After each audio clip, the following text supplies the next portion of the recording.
I came home on a Tuesday evening and found Grant Wexler standing in our living room, surrounded by empty boxes arranged too neatly to be innocent. They were not packed, not dusty, not dragged from storage in a panic. They looked prepared, labeled, and waiting for me before I crossed the doorway. He looked calm, too calm, for a man standing inside a house he had never carried alone. Not financially, not emotionally, not once. I set my keys on the entry table, kept my coat on, and asked, "What is all this?" Grant rubbed one hand along his jaw, not nervous, just rehearsed, and answered, "Marin, I need you to start packing tonight." I looked from the boxes to his face, waiting for the sentence to become less insulting, but he kept speaking like the decision was finished. "Brock and Kendra are moving in tomorrow, and you can stay somewhere else until things settle down," he added, already watching for my reaction. The refrigerator hummed behind the kitchen wall, and I remembered paying that repair bill during one of his slow commission months. I asked, "You want me to leave my own house so your brother can move into it?" Grant nodded toward the hallway like the bedrooms had already been reassigned. "Brock lost his job. Kendra is overwhelmed. And family helps family," he said, one hand resting on a box meant for my clothes. That was when I understood this was not a request, because requests do not come with cardboard waiting in the room. I asked how long he had planned it, and he answered, "A few weeks," with the confidence of a man who had mistaken secrecy for leadership. Then he added, "I knew you would make it harder if I brought it up too early." And the whole marriage shifted under that sentence. I stepped closer to the nearest box and saw my name written in black marker. Not clothes. Not office. Not bedroom. Just Marin. He had reduced me to the item being removed, then acted offended when I finally asked, "Whose name is on the deed?" "Grant?" His face tightened before he answered, "It's my house too. I get to decide what happens here." I opened my phone, typed those words exactly, and watched him stare at me like documentation was somehow colder than eviction. I did not raise my voice, because something steadier than anger had already taken its place inside me. I looked at the boxes, then at the man who thought cardboard could turn a wife into a guest. Then I said, "I'm not packing tonight." That night, after Grant went upstairs, I stayed in the living room with the boxes and let the house remind me what he had forgotten. The oak floors were not expensive, but I had paid the refinishing bill after my largest museum contract cleared that spring. The kitchen cabinets still closed unevenly because Grant insisted we could save money, then left me managing the contractor by myself. The back door led to the studio I rebuilt with my own bonus checks, one invoice after another. After 3 brutal exhibition deadlines, none of those details felt sentimental anymore, not with my name written on cardboard like I was the problem being removed. The house on South Gilpin Street had never been some generous shelter Grant provided while I drifted through his life. I had brought the larger part of the down payment from savings I built before marriage, one project invoice at a time. Grant had brought charm, optimism, and $12,000 less than he promised, then told me we would make it up together. For years, together meant my account catching the mortgage when his commissions dipped and the payments still came due. It meant my bonus covering property tax before penalties started, while he thanked me once and never mentioned it again. I never turned those months into weapons because I believed marriage was not supposed to keep a scoreboard. But when a man puts your name on a box, he has already started counting what he thinks belongs to him. Grant came down once for water and found me at the table, pulling bank statements from the last 3 years. "You're really going to make this ugly?" he asked, standing beside the refrigerator I had paid someone to repair. I kept my eyes on the screen and answered, "No, Grant. I'm going to make it accurate." The studio behind the house bothered me most because Grant had called it storage space, like he had forgotten what lived inside those walls. My work tables, lighting grids, exhibit mock-ups, And client samples were there because I had rebuilt that space for my career. When he said Brock and Kendra needed somewhere temporary, he was not asking for a bedroom or a favor. He was asking me to disappear from the only room in that marriage still pointed toward my future. So I opened a folder, named it South Gilpin House File, and began saving everything before the boxes ever touched my clothes. By 1:40 inches the morning, my laptop screen held mortgage records, bank statements, contractor invoices, and Grant's sentence typed exactly as he said it aloud. I was not looking for comfort, because comfort had never changed a deed, and Grant had just turned my home into a legal problem. I emailed Greer Ashford with 9 clean lines, attached the South Gilpin House file, and wrote, "My husband is trying to remove me." Then I sat in the quiet kitchen, listening to those empty boxes hold the room like witnesses waiting for a statement. At 7:12, Brock and Kendra arrived with a trailer, 2 suitcases, and the confidence of people who believed permission had already been handled. Grant opened the door before I reached it, smiling like a host, while Brock stepped inside and said, "We really appreciate this." I looked at Kendra's careful smile and answered, "I did not agree to this, and I only learned about it last night." Her face changed before Brock's did, which told me exactly how Grant had packaged the story before they loaded that trailer. I took Greer's call in my office while boxes scraped across the porch, and she never once asked whether I felt betrayed. She asked whose names were on the deed, where the down payment came from, who paid the mortgage, and whether I had consented. I answered from documents, not memory, because memory shakes when someone you loved starts calling your rights temporary. Greer said, "Do not leave unless safety requires it, because leaving can look like agreement." And the room finally steadied around me. She explained the filing, the temporary orders, the asset preservation request, and the notice stopping any use of my home or studio. When I asked whether Grant could legally decide all this alone, Greer answered, "Not when both spouses have ownership interests." I ended the call, opened the office door, and saw Brock's duffel bag sitting beside the studio key tray. That small black bag made the whole plan visible, because no one needed my studio key just to sleep in a guest room. Kendra was the one who cracked the door open, not because she meant to, but because panic makes people sloppy around phones. She sent me a screenshot meant for Brock, then tried to unsend it before the preview finished lighting up my screen. The calendar line read, Brielle walkthrough, studio and deck, Thursday 6 p.m., with my address sitting underneath like public property. I looked at Kendra across the hallway and asked, "Who is Brielle? And why is she walking through my studio?" Kendra's face lost color before she found words, and that told me the name was not new inside their plan. "She does private dining," Kendra murmured, glancing toward Grant, and she said the space could help Brock get event work. Grant stepped in too fast, his voice polished and annoyed, saying, "Brielle is just helping. Marin. So don't turn this into something filthy."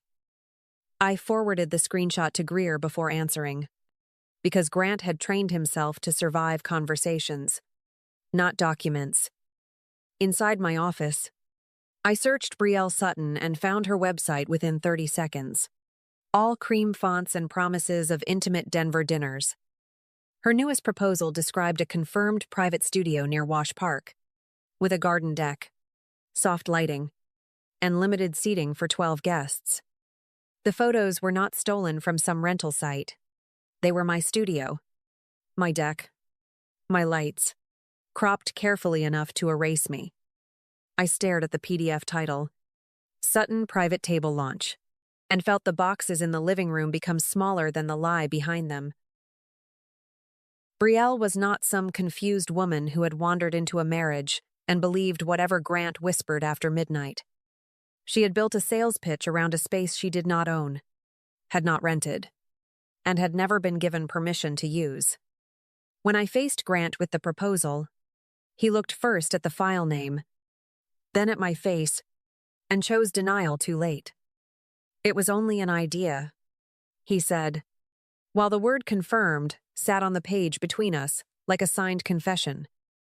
I asked, "Why is my studio being sold to strangers before your brother has even moved into the guest room?" Grant's jaw tightened, and he snapped that I was making everything about money, ownership, and control. I answered, "No, Grant, you turned my home into a business plan for the woman you're sleeping with." The hallway went silent, because even Brock stopped pretending his phone was more interesting than the truth. That was when the whole structure finally showed itself, clean enough to frighten me and stupid enough to insult me. Brock needed a free place. Kendra needed stability. Brielle needed a beautiful address. And Grant needed me gone long enough for wrong to look settled. He had called it family. But the screenshot, the proposal, and my studio photos had already corrected the label. It was not help. It was access. And every person in that hallway had been standing somewhere inside it. By noon, Greer had the petition ready, and I signed my name with hands steadier than they had any right to be. The filing asked for temporary orders, preservation of marital assets, and exclusive use of the house while the court reviewed what Grant had done. It also included notice that nobody could use my studio, deck, address, or home as a venue without written agreement. I drove back to South Gilpin Street with the folder on the passenger seat and every red light feeling strangely polite. When I turned onto the block, Brock's trailer sat half empty, and 3 of his boxes were stacked against my studio door. Inside, Grant was making sandwiches like lunch could domesticate what he had tried to steal before breakfast. Brock sat at the table scrolling through his phone, while Kendra kept folding the same paper napkin smaller and smaller. Grant looked up and tried the voice again, the reasonable husband voice, saying, "I hope you're ready to stop punishing everyone." I placed the folder on the table between the plates and answered, "Read page 1 before you invite another person into my house." The room changed before anyone touched the paper, because quiet confidence makes guilty people listen faster than shouting ever could.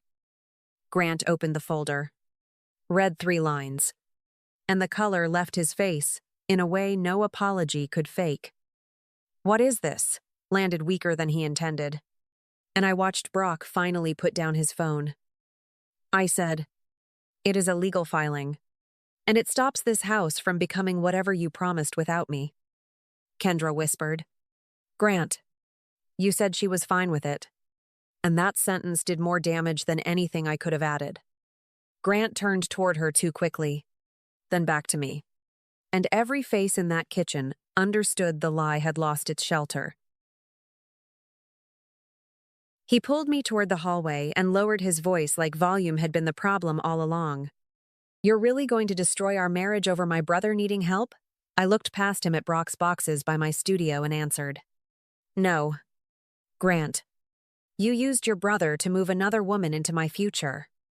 Greer called while he was still searching for a better version of himself, and I put the phone on speaker. Her voice stayed calm, explaining that all occupancy changes, commercial use, and asset decisions were frozen unless both parties agreed or the court allowed them. 2 weeks later, the financial disclosures arrived, and Grant's apology started losing weight before I finished the first bank statement. The boxes had shown me the plan, but the accounts showed me how long he had been building the road toward it. There were 3 transfers from our joint savings to Brock, spread across 6 months, totaling $18,000 without one written agreement. The notes beside them looked harmless enough. Rent bridge, truck repair, temporary help, which made the hiding feel even more deliberate. I emailed Grant exactly one question because Greer had taught me not to offer emotional exits where documents required answers. "Show me anything proving I agreed to use our savings for Brock or Brielle," I wrote, attaching the highlighted transfers beneath it. Grant replied 40 minutes later with, "You know I always help family," as if the word family could erase the account number. I forwarded the response to Greer, and she answered, He did not deny the transfers, which matters. Then the credit card records pulled Brielle into the paper trail without anyone needing to say Mistress first. There was a linen rental deposit, a photographer retainer, and a menu tasting charged through the account Grant used for household expenses. The amounts were not large enough to look theatrical, but they were specific enough to make his story collapse cleanly. When I asked him about those charges, he wrote, Brielle was helping Brock network, and even on the screen. It sounded rehearsed. Kendra sent the thread 3 nights later, after she finally understood silence would leave her holding part of their lie. Brielle had written, Once Marin cools down, Grant will handle her, beneath a message about confirming the studio layout. I read it twice, not because I was shocked anymore, but because proof has a different temperature when it names you directly. Brock had needed a place. Brielle had needed a venue. And Grant had needed my money quiet enough to serve both. By then, Brielle's first client had asked for written proof that the studio was legally available for private dining. She could not provide it, because the venue she had sold was my workspace inside a disputed marital home. The client canceled, requested the deposit back, and copied 2 other people from the private dining circle Brielle had been trying to impress. Grant called that night and tried, Can we stop making this worse? But the statements had already answered him. I told him, You made it financial when you spent joint money behind my back, and left the rest to Greer. His silence after that was not remorse. It was the sound of a man realizing the story had moved beyond his voice. Every transfer, every charge, every message narrowed the room around him until apology could not fit inside it. The money trail did what his promises never had, because it showed me exactly where my trust had been spent. Grant hired an attorney in the 3rd week, and the first message came through Greer instead of my phone, which told me something had changed. He was no longer telling me to calm down, reconsider, or remember family, because his own lawyer had finally seen the paper trail. Greer scheduled the settlement conference, and I arrived with the same folder Grant once treated like an overreaction on our kitchen table. Nothing about that room felt dramatic, which somehow made it worse for him, because documents do not get tired of telling the truth. Across the conference table, Grant looked smaller than he had in our living room, wearing the careful expression of a man trying to seem reasonable. His attorney spoke first about resolving property division fairly, and Greer answered with down payment records, mortgage history, studio invoices, and the $18,000 transfers. When Grant muttered that he had only tried to help his brother, Greer did not raise her voice or soften the sentence. Helping family is not the same as using marital funds secretly while arranging to remove your spouse from the residence. That line settled over the table, and Grant stopped looking at me like I had made this happen by refusing to disappear. Brielle's name entered through emails, charges, and the proposal, not gossip, which made denying her role almost impossible. Her private dining client had already demanded the deposit back, and the vendor circle she wanted had started calling the studio situation unreliable. Brock and Kendra signed written confirmation that they had no lease, no tenancy claim, and no right to occupy my home. Grant tried one last time in the hallway, asking, Can we stop this before we destroy everything? I looked at him and answered, A mistake does not need a trailer, a pitch deck, joint money, and another woman's venue plan. His face changed then, not with grief, but with the plain recognition that the story no longer belonged to his voice. The settlement gave me the house, required him to account for the marital money, and left him with no clean version to tell. Grant moved out on a gray Denver morning, using the same kind of empty boxes he had once lined up for me. He did not slam doors, beg loudly, or make one final speech, because the settlement had taken performance out of him. I stayed in the kitchen signing the refinance papers, listening to cardboard scrape the hallway with a different owner now. The boxes finally belonged to the person who needed to leave, and I did not have to touch a single one. Brock and Kendra found a small apartment in Lakewood, and the money Grant had quietly sent them stopped with the court paperwork. Brock took an operations job below the title he thought he deserved, but humility was cheaper than another person's mortgage. Kendra texted me 3 weeks later, writing, "I should have asked you before stepping inside that house." I answered, "I appreciate the apology, but I will not make what happened smaller so it feels easier." Brielle lost 2 private dining contracts before winter ended. Not because I chased her, but because her own proposal followed her. Once clients learned she had sold a disputed home studio as confirmed space, the word unreliable moved faster than her polished emails. In that business, a ruined reputation does not always announce itself.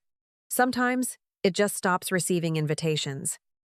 Grant moved into a rental near Colfax, and people who once admired his generosity finally understood whose money had funded it.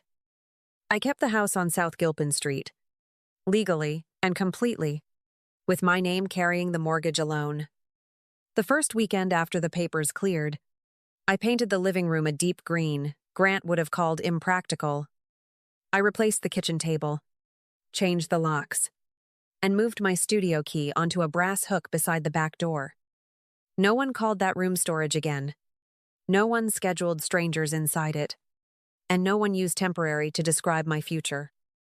Healing did not arrive like a new romance, a dramatic vacation, or some perfect version of myself standing in sunlight. It arrived the first night I slept without wondering what decision had been made downstairs without me. It arrived when I opened my studio at sunrise and found only my work waiting inside. A colleague later asked if the house felt too large now, and I told her, "No. It finally fits my life." Thank you for staying with this story until the end, especially if any part of Marin's life felt familiar. Sometimes peace begins the moment we stop explaining our boundaries to people who benefited from crossing them. If this story stayed with you, share your thoughts below. And take care of the home you are building inside yourself.